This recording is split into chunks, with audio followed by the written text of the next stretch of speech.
देवी पवित्र गुरुदाधनम उत्तरंद्या भूतारे प्रतंतरवासना భగవంతుడి గురించి అన్వేషణ చేసేటటువంటి వారు నాస్తికులకి ఇజ్రాయెల్లో దేశాల్లో యెమెన్ లాంటి దేశాల్లో కువైట్ లాంటి దేశాల్లో కూడా జీవకోటిని మానవ కోటిని రక్షించేదానికి అనురమర్దనం దేవకీ పరమానందం కృష్ణం. మీరందరూ కూడా చూస్తున్నారు కదా, ఆ కృష్ణ పరమాత్ముడు కూడా పుట్టి కొట్టే కార్యక్రమంలో పాల్గొని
ಪಾದವನು ಕಂಡೆ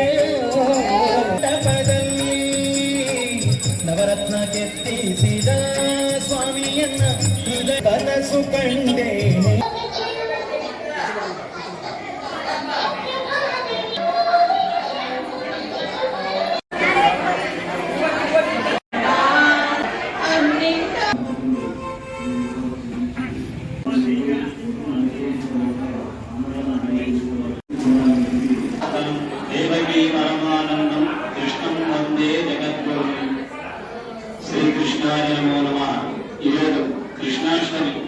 సందర్భంగా స్వామివారి ఉదయాన్నే ప్రాతకాల పూజలో స్వామివారికి అభిషేకము, పంచామృత అభిషేకము, అలాగే అర్చనలు, అలాగే మనకు ప్రతి సంవత్సరము పరమ పవిత్రమైనటువంటి శ్రావణ మాసంలో 18 అధ్యాయుల భగవద్గీత 18 అధ్యాయుల రోజుకు అధ్యాయం ప్రకారమే ఇక్కడ హోమాలన్నీ కూడా జరుగుతూ ఉన్నాయి.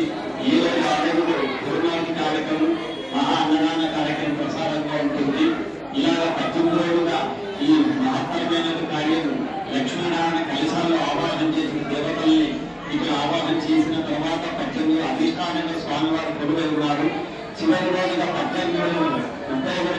శనివారం నాడు ఆ రోజు చివరి రోజు శ్రావణ మాసం చివరి రోజు శనివారం మహాపూర్ణావతి కలశ ఉపాధి సంరక్షణ కార్యక్రమం ఉంటుంది కాబట్టి ఈరోజు మనకు సంవత్సరం తిథి వారము నక్షత్రం యోగ కాలం ఎంత ప్రాధాన్యత కాబట్టి ఈరోజు కృష్ణాష్టమి జన్మ సందర్భంగా స్వామివారి తిథి ప్రాధాన్యత కాబట్టి ఈరోజు కృష్ణాష్టమి 26వ తారీఖు ఈరోజుగానే స్వామివారి జన్మాష్టమి. అలాగే రేపు ఉదయం ఈరోజు పుట్టినటువంటి సందర్భం రేపు ఆనంద ఉత్సాహంగా స్వామివారి ఉత్సవ విగ్రహానికి కూడా రథోత్సవ కార్యక్రమంలో ప్రతి ఒక్కరికి దర్శన భాగ్యం కలిగించేటువంటి కార్యక్రమం. అలాగే శ్రీకృష్ణ భగవానుడు చిరనాటి ఆయన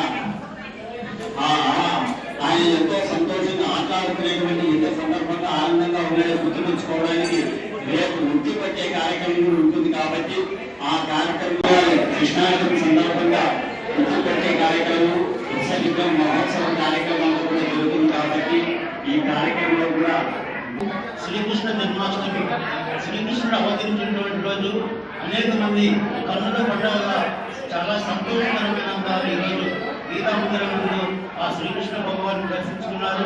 ముఖ్యంగా గీతా మందిరంలో ఈ 18 రోజులు భగవద్గీత యజ్ఞం అనగా భగవద్గీతలో వాక్యం యజ్ఞ దాన తపశ్చైవ అనగా యజ్ఞం చేయడం వలన వర్షం సంభవిస్తుంది, వర్షం వలన అన్ని ప్రాణులకు ఆహారం లభిస్తుందని నానుడితో ఈ యొక్క మహత్వాక్యము ఈ యొక్క కార్యక్రమం ఇంత వైభవపేతంగా జరుగుతుంది. అనేక మంది దంపతులు కూడా స్వచ్ఛందంగా వచ్చి వారి యొక్క యజ్ఞంలో పాల్గొన్నారు. వారందరికీ కూడా ప్రత్యక్షంగా ఈరోజు ఈ కార్యక్రమానికి ప్రత్యక్షంగా పరోక్షంగా అనేక మంది సహాయ సహకారాలు అందించారు. వారందరికీ కూడా ఆ శ్రీకృష్ణ భగవాన్ని పూర్ణానంద కలగాలని కోరుకుంటూ జై శ్రీకృష్ణ.